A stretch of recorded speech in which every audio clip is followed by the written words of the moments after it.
2025 könnten erstmals in der Geschichte private Anleger und Unternehmen zusammengenommen mehr Bitcoin besitzen, als Satoshi Nakamoto besitzt. Spitzenschätzungen für 2025 reichen von 250.000 bis 300.000 Dollar. 500.000 Dollar pro Bitcoin in einem solchen Szenario. Bitcoin für Michael Saylor ist das beste Asset der Welt. MicroStrategy, seine Firma, hält aktuell die meisten Bitcoin unter den börsennotierten Unternehmen. Doch für Saylor ist Bitcoin nicht nur das beste Investment. Er sieht es als den Motor für unser zukünftiges Finanzsystem und das hat ihn zu einer gewagten Prognose veranlasst. My long-term forecast is it's going to go to 13 million over 21 years. 13 Millionen Dollar bis 2045. Experten waren, das sei völlig utopisch. Doch ganz ehrlich, wer hätte vor 15 Jahren gedacht, dass Bitcoin 2024 100.000 Dollar erreicht? Wenn wir jetzt mal Saylors Prognose wortwörtlich nehmen, dann müsste dann Bitcoin in den nächsten 5 Jahren parabolisch in Richtung 1 Million steigen. 1 Million Dollar pro Bitcoin. Ist es der Größenwahn eines Bitcoin-Maxis? Nee, eigentlich gar nicht so abwegig. Und zwar sollte Bitcoin die Market Cap von Gold erreichen, dann könnte der Preis langfristig sogar auf 900.000 Dollar steigen. Findet auch Nick Carter, das ist ein Mitbegründer eines VC-Unternehmens. Allerdings legt er sich nicht auf ein konkretes Jahr fest. Mal zum Vergleich, die Market Cap von Gold, die liegt derzeit bei über 17 Billionen Dollar, während die von Bitcoin bei etwa 2 Billionen steht. Ein Wachstum um das über 8-fache würde tatsächlich einen Preis von knapp 900.000 Dollar pro Bitcoin zum Stand des Videos bedeuten.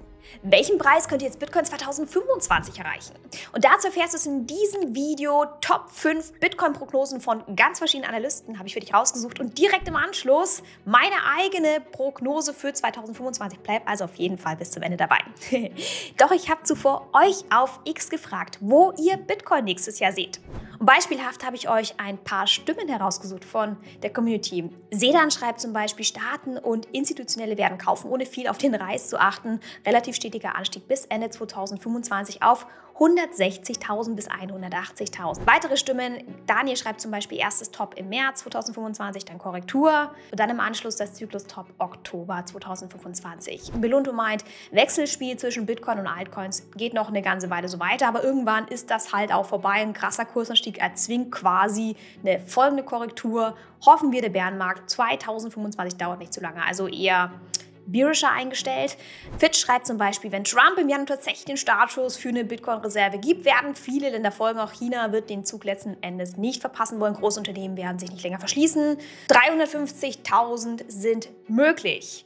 Und die meisten von euch, über 44%, sagen, ja, maximal 150.000 Dollar sehe ich bei Bitcoin für 2025. Der zweite Teil von euch, über 39%, 150.000 bis 200.000 US-Dollar. Das halte ich für realistisch. Dann gibt es ja noch die, ja, ich sag mal, die bullischere Fraktion unter euch. 9% sagen 200 bis 350.000 Dollar halte ich für möglich. Und dann gibt es auch 6,5% von euch, die sagen, ja, über 350.000.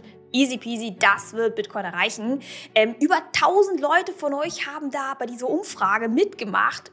Mega geil, also lieben Dank fürs Mitmachen. Wenn du da draußen auch in Zukunft bei Umfragen teilnehmen möchtest, einfach auf den Social-Media-Kanälen von mir folgen, YouTube, X, Insta, LinkedIn, TikTok, wo auch immer, da teile ich solche Umfragen immer mal wieder.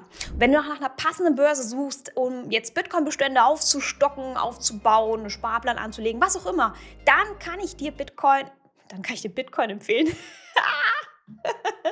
Ja, Bitcoin kann ich dir auch empfehlen. Das ist keine Anlageberatung. Nochmal.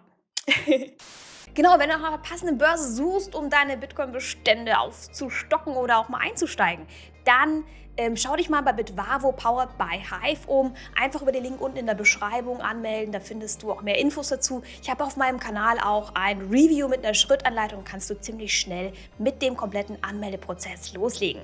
Wir beginnen mit Prognose 1, die kommt von Bitfinex.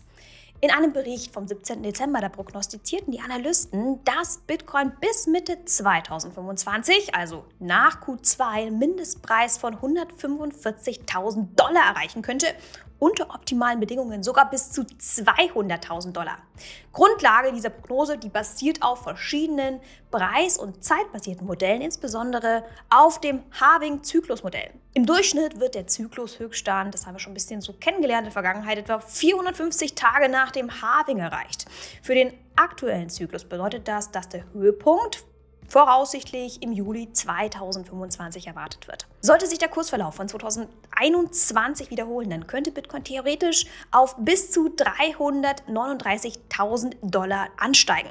Ein schwächeres Wachstum wie im Jahr 2017 würde einen Höchststand von etwa $290.000 bis Anfang 2026 bedeuten. Ein entscheidender Faktor ist aber für die Entwicklung die starke Nachfrage durch institutionelle Investoren, wie sie schreiben. Seit der Einführung von Spot-Bitcoin-ETFs in den USA im Januar 2024 sind über 37 Milliarden Dollar zum Stand des Videos in diese Fonds reingeflossen, also ziemlich viel. Für das erste Quartal 2025 rechnet Bitfinex allerdings mit Schwankungen, ganz wichtig, und auch Kursrückgängen, bevor der Preis dann langfristig wieder steigen dürfte. Wir kommen auf diese Kursrücksetzer gleich noch zurück. Hey, du bist Entwickler oder interessierst dich für den Einsatz von KI im technischen Design? Dann könnte Kedaiko, der Sponsor des heutigen Videos, genau das Richtige für dich sein. Kedaiko möchte computerunterstütztes Design mit Hilfe von modernen KI-Modellen und Blockchain-Technologie revolutionieren. Durch die Cat-AI-Technologie sollen Unternehmen industrielle Prozesse effizienter gestalten können und so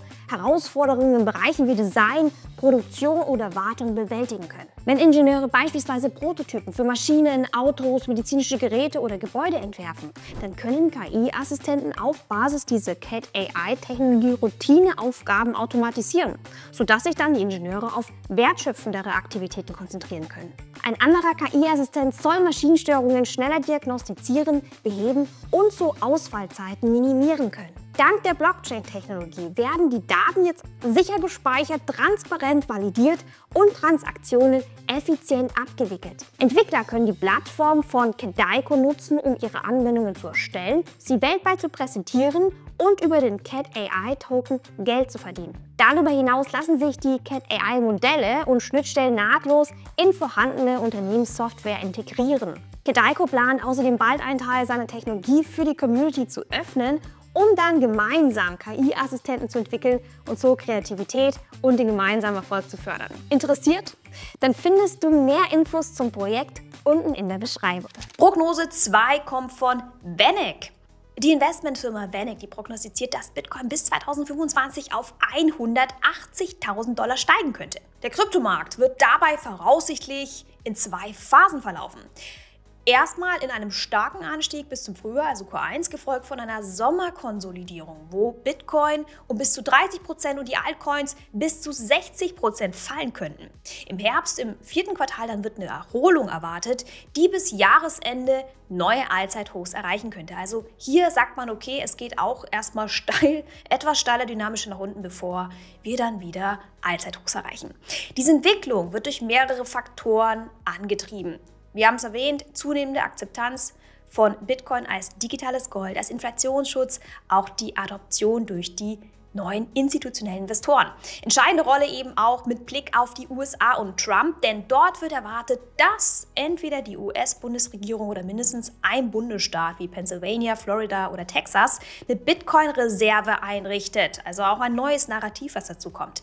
Dazu die neuen Regulationen unter Trump, die günstige, billige Energie und eine vorteilhafte Steuerpolitik, dessen Ausmaß wir noch einschätzen müssen, könnten die USA zum führenden Standort für Kryptoprojekte machen. Der Anteil der US-Entwickler im Kryptosektor wird voraussichtlich ihrer Einschätzung nach von 19% auf 25% steigen. Das Bitcoin-Mining wird weiter an Fahrt aufnehmen. Bis Ende 2025 könnte der US-Anteil an der globalen Mining-Hashrate von 28% auf 35% anwachsen. Die Bitcoin-Bestände von Unternehmen werden außerdem stark zunehmen. Die Zahl der börsennotierten Firmen mit Bitcoin in ihren Bilanzen könnte von 68 auf 100 ansteigen. 2025 könnten erstmals in der Geschichte private Anleger und Unternehmen zusammengenommen mehr Bitcoin besitzen, als Satoshi Nakamoto besitzt. Dem werden derzeit etwa 1,1 Millionen Bitcoin zugeschrieben. Prognose 3 von Bernstein. Der Vermögensverwalter Bernstein sieht Bitcoin Ende 2025 bei $200.000. Und das sei noch eine konservative Wette, schreibt er. Die Prognose wurde im Vergleich zur letzten Analyse von 150.000 angehoben. Schuld sei die Wall Street gepaart mit Entwicklungen in der Bitcoin-Mining-Industrie. Und zwar würde diese konsolidieren. Das heißt, führende US-Miner wie Riot, CleanSpark, Marathon, die gewinnen immer mehr an Einfluss, die kaufen kleinere Firmen auf, die verdrängen die vielleicht sogar. Diese großen Mining-Unternehmen werden aber auch zu zentralen Energieversorgern und Partnern für KI-Projekte, weil sie zum Beispiel günstige Energie für große Rechenzentren bereitstellen. Es gibt auch andere Vertikale, beides sehr innovative Technologien. Natürlich ist das ein super Match. Core Scientific oder Iris Energy bauen bereits KI-Datenzentren. Wie erwähnt, MicroStrategy nutzt Bitcoin als Unternehmensreserve. Robinhood arbeitet an einer modernen Plattform für Kryptoinvestments. Alles sind jetzt Beispiele, die neues Kapital anziehen und die Branche rentabler machen, also ökonomisch, wirtschaftlicher. Das alles wiederum unterstützt den Bitcoin-Kurs. Prognose 4 kommt von Stock Money Lizards. Die Analysten von Stock Money Lizards, die erwarten für Bitcoin im kommenden Jahr einen massiven Kursanstieg. Die sind schon deutlich bullisch unterwegs. 100.000, heißt es, erreicht wird, sei ja erst der Anfang gewesen, schreiben sie. Spitzenschätzungen für 2025 reichen von 250.000 bis $300.000. Sie beziehen sich dabei auf ähnliche Kursanstiege aus dem Jahr 2020. Also hier gehen wir wirklich mehr von der Vergangenheit aus. Man versucht im Grunde diese Zyklen mit einzubeziehen. Sie verwenden auch ein Tool, das ist ihr Satoshi-Meter, und demzufolge bestehe noch viel Aufwärtspotenzial. Mitte Dezember haben sie noch geschrieben, das Satoshi-Meter wird geladen, steht aber erst bei 9. Prognose 5, die letzte, die ich euch vorstellen möchte, kommt vom Bitwise CIO. Und diese Prognose stützt sich ganz stark auf das mögliche Narrativ um die strategische Goldreserve in den USA. Das ist aktuell zum Stand des Videos ein kaum zu kalkulierender Faktor. Da ist noch sehr viel offen. Der Bitcoin könnte jedoch damit schlagartig neu definiert werden. Denn so die Begründung vom CIO, dann würde die USA anfangen, Bitcoin zu kaufen. Das würde die ganze Welt zwingen, Bitcoin zu kaufen. Und welchen Preis sieht er dann für möglich? I still think, maybe it's less than a 50% chance, but it's not zero. And again, if it happens, or if we start to see it happening in other countries, you're going to see, a rip up in Bitcoin that will make 2024 look pretty docile in comparison. $500.000 pro Bitcoin in einem solchen Szenario. Das ist auf jeden Fall die mutigste der Top-Prognosen für 2025. Wenn wir jetzt nochmal diese Top 5 Prognosen uns gebündelt anschauen. Die reichen von konservativer bis hin zu ziemlich bullish. Und daraus habe ich einen Median für euch berechnet und der ergibt $200.000, so als Art Meta-Prognose. Und das, finde ich, deckt sich ziemlich gut mit eurem Umfrageergebnis. Das als Ergänzung. Was ist deine Prognose für 2025? Ich glaube, es können zwei mögliche Szenarien eintreten aus meiner Sicht. Je nachdem, wie wir Bitcoin als Asset auch betrachten dürfen. Also es ist mehr ein Trade-Fi-Produkt durch die zunehmende Marktreife, weil der Markt im Grunde schon mehr auf der traditionellen Finance-Seite ist, ne? Aktienmarkt, man achtet mehr auf technische Themen. Dann würden wir gar nicht mehr solche starken Tops erleben, wie aus den vergangenen Zyklen.